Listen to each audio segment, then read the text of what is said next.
Maddox estate was a sprawling property, its grand halls echoing with history.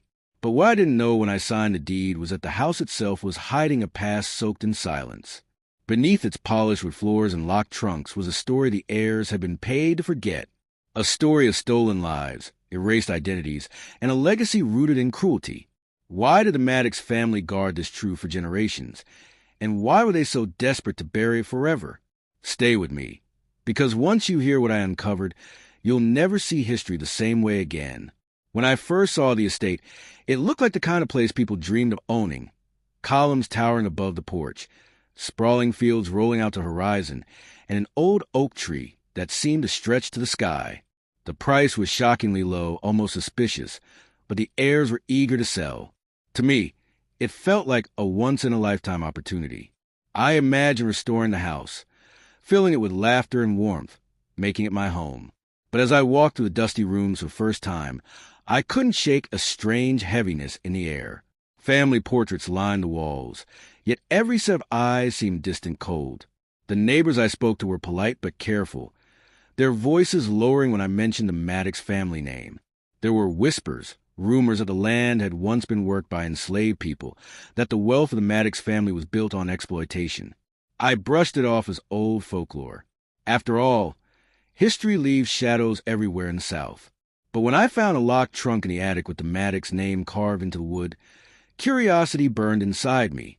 Why would the heirs want this estate gone so quickly? Why did they seem relieved to hand it over? I didn't know it yet, but the Maddox estate wasn't just a house.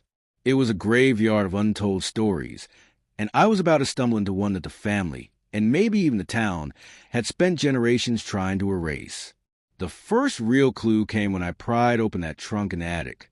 Inside were stacks of brittle papers, ledgers filled with names, not family members, but of people, dozens, then hundreds. Next to each name were dates, ages, and even prices. It didn't take long to realize what I was holding. Records of enslaved men, women, and children who had lived and died on this land. But one set of pages stood out.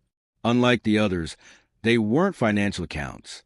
They were letters written in shaky handwriting, some barely legible. They spoke of beatings, of families torn apart, of children disappearing into the night. These weren't stories of nameless figures in history books.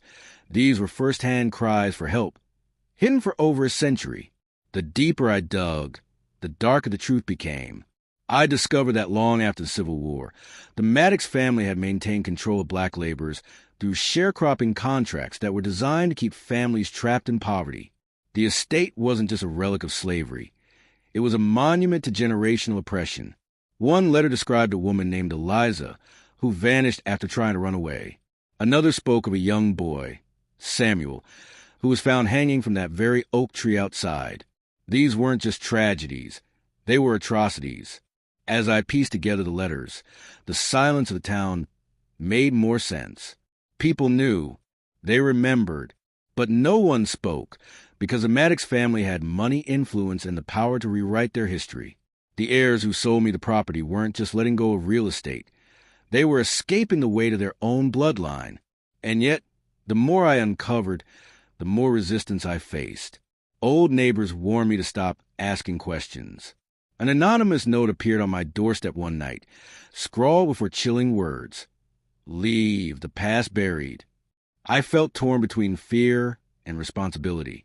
Every new piece of evidence pulled me deeper into a story that was not mine, yet one I couldn't walk away from. Because it wasn't just history. It was injustice, alive in the silence, demanding to be spoken aloud. The breaking point came when I found a locked room in the basement, hidden behind shelves of rusted tools. The door was sealed shut, but the hinges gave way under pressure. Inside was darkness, thick, suffocating. My flashlight revealed walls etched with carvings. Names. Dozens of names scratched into the stone, some with dates, some with desperate phrases. God help me. Still here. They'll never remember us. It was not just a storage room. It was a cell. I realized I was standing in a place where people had been imprisoned, hidden away from the world.